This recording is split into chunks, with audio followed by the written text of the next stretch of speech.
Well, a great good afternoon. I'm just stopping through to tell you that guess what? We're beginning to do live podcasts. Isn't this exciting? It's a wonderful way to sit down and just have a great conversation about different aspects of life. And so this afternoon, I welcome you to our first live podcast here at Set the Captives Free. And I just want to discuss something I've been observing. I don't know what your interest has been or what you've noticed, but I'm really big on seeing people live. So it's no wonder this podcast is called Set Free because I really believe that we come here to life full of everything we have to live amazing lives.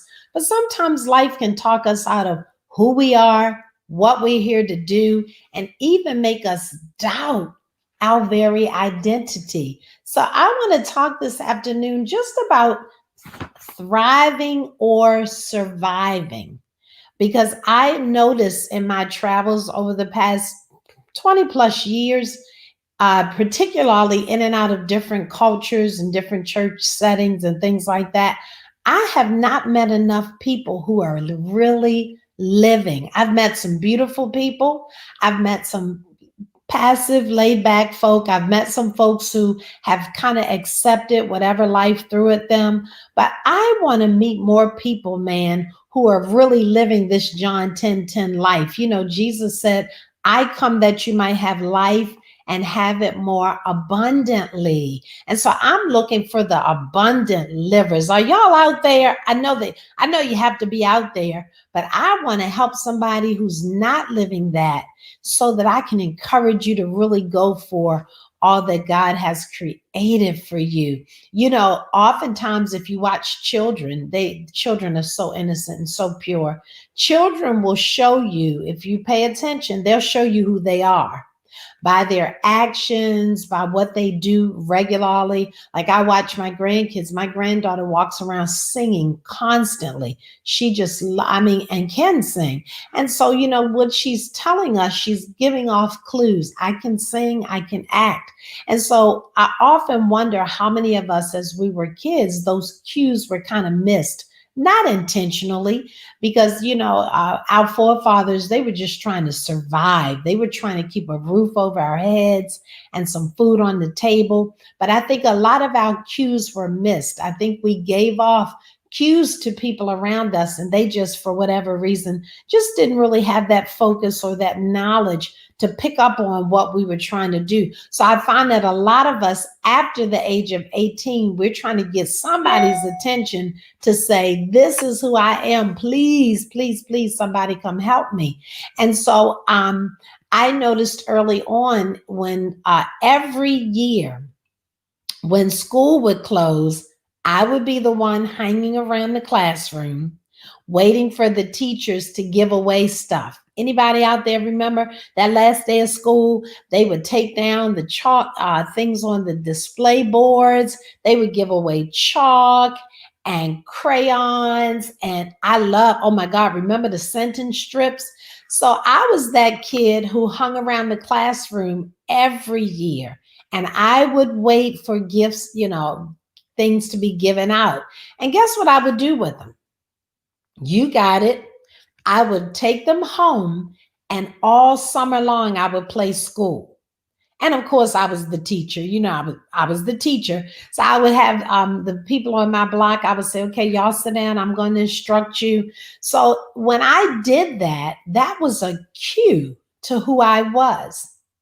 That was my childhood innocence displaying what the will of God was for my life before I ever knew.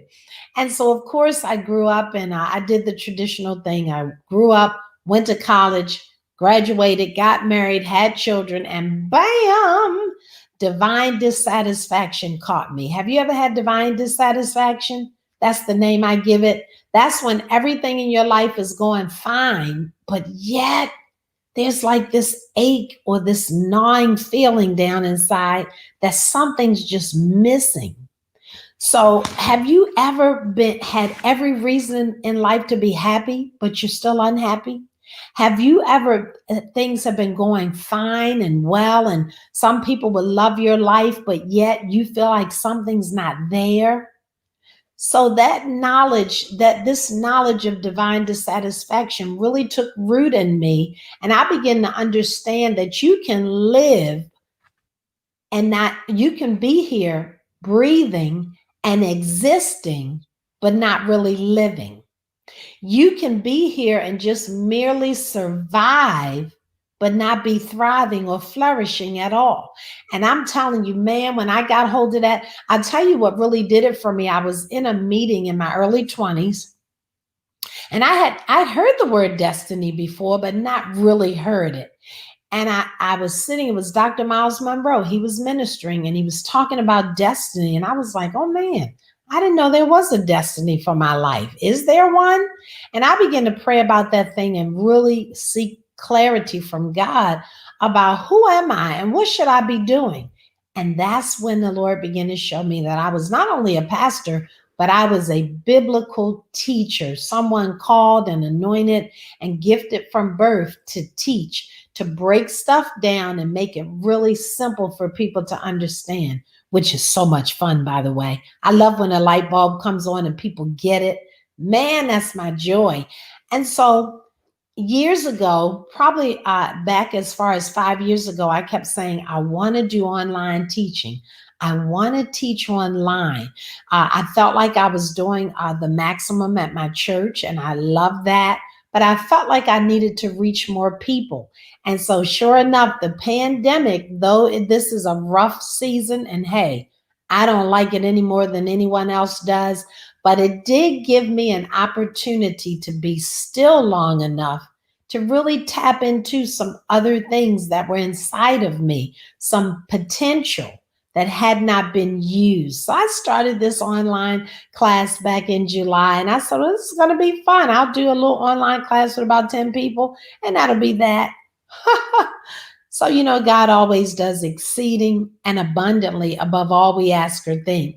So I started this little class, and I had about 5 to 7 people that said they were interested. Next thing I knew, I had 15. The next thing I knew, it was 20. Then it climbed to 24. And I said, oh, I better cap it right here, because I really want to spend intimate time with the students. I want to get to know them. I really want to help them tap in and find out who they are.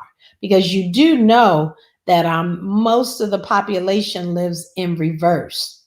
What do I mean by that? Most people live from the outside in. And what I mean by that, they take their cues from the outside, they take their identity from the outside, they look for validation from the outside instead of the living inside out. Let me take a moment and explain it. So, we were created to go inward and figure out, discover who we are, and then come out and manifest it. So I get alone, I spend still time with God. David said, thou will make me know truth in my wisdom in my inward parts. So in our inward parts, there, all the answers are in there. Rivers of living water flow out of our bellies, in our spirit man, inwardly, internally. The answers for life are in us. God put them in us. But most people spend a whole bunch of time trying to get what they have already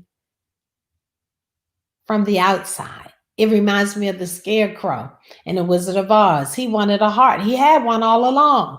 And so many of us, we have exactly what we need, and we've had it all along. We just have to learn how to tap in there and find it, right? And so instead of us taking our cues from the outside in, we are to bring them from the inside out. There's treasure in you. We have this treasure in an earthen vessel. Everything you need to live life for real and to be successful, it's inside of you. And so when I began to understand that, I spent a season alone with God where I went inside and said, God, show me who I am. What was I created to do?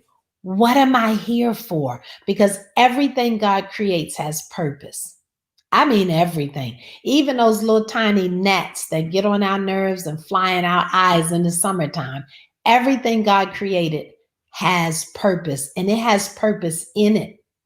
God told Jeremiah, before I formed you in the belly, I already knew you. Before you totally took shape and form, before you were recognizable, I had already formed you, and I had already spoken over your life, and I had already identified your life assignment. It was inside of Jeremiah. It's inside of you. It's inside of me. So back in July, here we were in the pandemic, and I said, okay, I'm going to go on and finally start this online teaching. OMG. It has been, in addition to my church and what I do there and that I love so well, this online teaching thing, man, I love it. So I started with this group of students for 8 weeks, and I watched them blossom and I watched them grow. I watched one of them step out and start her dream job. I watched another one resurrect her business. And some of them, I watched one of them start piano lessons in her 40s. I mean, they are stepping out. Man, they are doing it. And it's so exciting to see. And so I began the online courses, and of course, because it's my passion, I did the one class and I thought, okay, this was nice. And here comes the next group, 35 people coming to learn their purpose. So the course is called Hatch, meaning have a true change happen. And, in the incubator, eggs hatch. And so my umbrella for all of the courses that I'm presenting is called the incubator, a safe place to learn and grow. And so then I got this bright idea, which I tell you, when you get rested, you will get a lot of great ideas. Listen to this. I'm telling you, when you rest, write this down, write it down somewhere. Rest equals peace, and peace equals clarity, and clarity equals creativity. I'm going to say it again for the people in the back. Rest brings peace, peace brings clarity, and clarity brings creativity. So during the pandemic, well, when I was resting, because things have picked up a little bit lately, but when I was resting and just in a place of stillness, man, God began to give me all these ideas. He said, call it the incubator, a safe place for people to grow and develop. And then he began to give me classes: Hatch, have a true change happen; Wife 101, women and female excellence. All these ideas became, started coming. And then he gave me a class called Home Improvement, which my husband and I teach together on Saturday nights. And it's so exciting. Like this Saturday is class number 6. It's only 6 weeks, and they're going to graduate. We're going to renew their vows. We're going to have an all white party virtually. And so when I got rested, let me tell you the power of rest. My focus became clearer and clearer. And the Lord said, this is your next step. This is what I desire for you to do next. And so I put that thing together, and I'm telling you, I'm in love with my members at church. And now I'm in love with my students in the online coaching, and people are finding new purpose for their life, particularly my retirees who thought, I worked for years, I'm done. Uh-uh. We're calling you out of retirement to work on your own terms and your own time and your own passion, doing something that you really love. So it's been so exciting. I don't like the pandemic. I don't like what's happening to people, but I do like the fact that I've had the chance to do some things that I wouldn't have been able to do otherwise. And I'm sure, is anybody else out there who's doing things now that you didn't have time to do before, or just didn't stop to do? Is there anyone out there who's finally getting the rest that you probably have needed for years? Some of you probably have been so tired. You can get so tired you don't even realize you need rest. But we're getting rest, and it's just been awesome. So my passion, both ministry wise and in the online courses, is helping people find their purpose. I love to do that. And God has gifted me to be able to do it. I have certain things that I do, techniques and methods and whatnot. But I love seeing that light bulb come on for people. I love for somebody to click in and say, now this is the real me. And you know what? There's such a joy that comes with that. You wouldn't even have to get a paycheck to do it. That's how you can tell when you're really in your niche, because you are so fulfilled and so happy, and I mean from the inside out, because you do know happiness and joy are two different things, right? Let's talk about that for a minute. Happiness comes from outside of you. I'm happy if my bills are paid. I'm happy if the pandemic goes away. I'm happy if I have a job. I'm happy if I'm in a relationship. I'm happy if, I have a home, all those things. But joy emanates from within. Joy is so powerful that you could be going through absolute hell and joy will still be present in your life because it comes from inside of you, and outside circumstances, they don't taint it. Remember the song that Pastor Shirley Caesar sang, "This joy I have, the world didn't give it to me and the world can't take it away." That's not just a song. Because when you're really happy from the inside, man, it really doesn't matter what's going. When you have joy for real, it doesn't matter what's happening around you. That joy will emanate from the inside of you. So I love the fact that I was born to help people find their true purpose. I found mine. I was born, hear me, I was born to teach. Oh my God, I was born to teach. Now, there's some other things that I can do as well by the grace of God, but I was born to teach. I was born to break stuff down and make it simple and make it plain in people's understanding, so much so that they can take it and they can run with it and they can enjoy life for real. And that's just what I love to do. I absolutely love, love, love, love, love. Sister Gloria Ream says, I have joy. I know that's right. I do too. I have joy. And you know what? Joy has to be protected because the hour that we live in, there are so many reasons not to have joy. There are so many reasons to complain or worry or be stressed, but we have to protect the joy that we have because joy will really sustain us. And so I'm going to be excited about doing these podcasts. This is something new. This is something wonderful. I'll tell you, if you're not willing to learn new things, you will get lost in the sauce. So this is something else new that was brought to my attention by my amazing staff. Kudos to my daughter, my son, and the amazing media team at Set the Captives Free. They said, Pastor, you need to be doing podcasts. I said, what is a podcast again? And so they got me on Instagram. They've got me learning all these new things. And I absolutely appreciate the fact that they are stretching me. So it'll be wonderful to be able to come to you in these podcasts and just have a chat. Let's just have a, not fireside chat. It's not cold enough yet to have on the fireplace, but let's just talk about some things. All right. So each week we'll come and we'll have, talk about different subjects and just different aspects of life. But my thing today is, hey, Dion, Cheryl Dorsey, listen, be happy for real. Have joy. Not outer happiness that depends on a stimulus or circumstances to be just right, but have that joy that Jesus gives. Out of our bellies flow rivers of living water, fresh water. Hey, Lakeisha, Siobhan Deloach, she said, amen. Hey, Alicia Lewis, bless you. Let's have joy for real. Hey, Marcia Cooper, let's choose joy because joy has to be chosen. It's available, but you do have to choose it. Let's choose joy.